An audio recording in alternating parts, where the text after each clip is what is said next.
والا زیات خوشاله زه چون ولې د جامع ضرورت زښت زیات ورته نو زښت خوشاله سو ګرچې مرسته کمه ده خو له دې نه زیات سیانوزه ښه ده خو خوشاله سو دې باندې کفایت کوي موږ غوښتنه دا لرو چې خلکو ته کار زمینه برابره سي ځوانانو ته زمینه د کار برابره سي کار زمینه زیاته سي ځوانان په کار باندې مشغوله سي چون دې بیکارۍ نه خلاص سي او له دې مجبوریت نه نور خلاص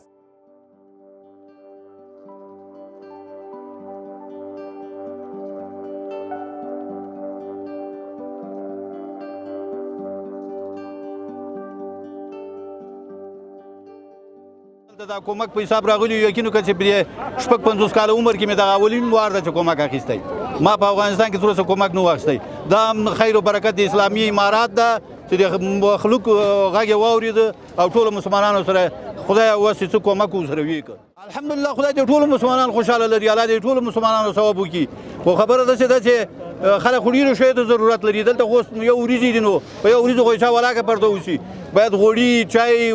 نور شیان او د قیمتي ته موږ ګوره چې کومې اندازې پورې رسېده خبره دا ده چې دا یو بجې وریځې دي چې موږ ډېرې اوسي نو میاشتې اوسي دا ډېرې اوسي میاشت نور خو دا خوار شی غواړي نم غوړي شته نم چای شته نم بوره شته وروره د قیمتي کې به موږ له کومه کوو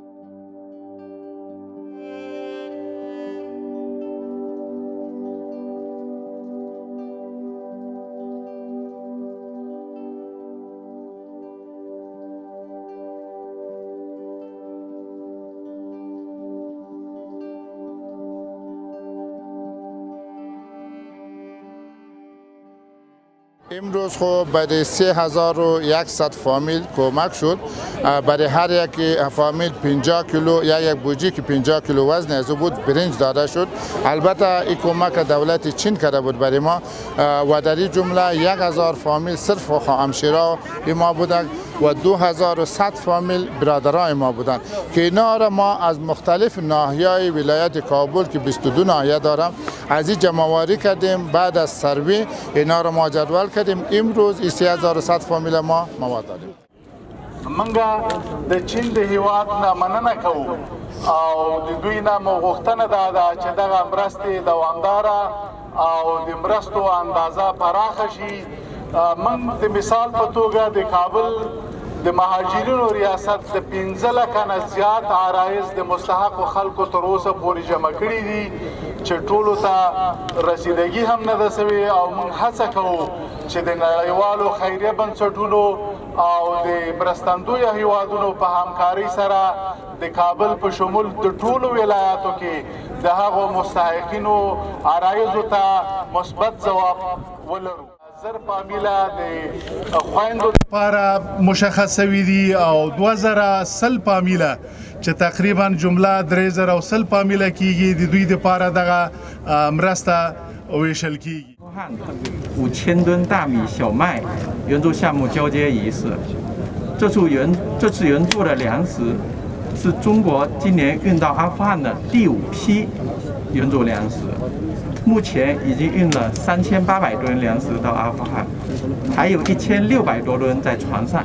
即将运到阿富汗。محترم خروچی صاحب، دوستان عزیز، همکاران گرامی، وقتتان بخیر. بسیار خوشحال هستم که امروز مراسم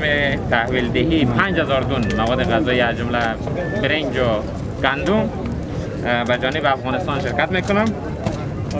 این دور کمک ها که تا حال در افغانستان رسیده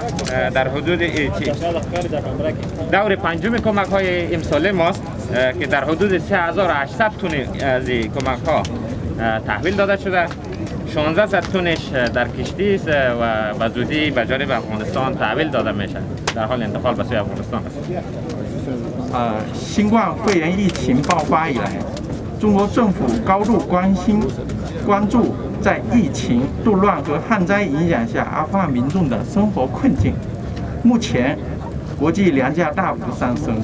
中国人民也深受影响。但是，中国人经历过战乱和饥荒，经历过很长的苦难日子，知道饥饿是什么感觉，知道粮食的重要意义。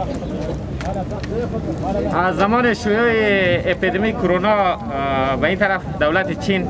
توجه زیادی به وضعیت اصفبار مردم افغانستان که تحت تاثیر کرونا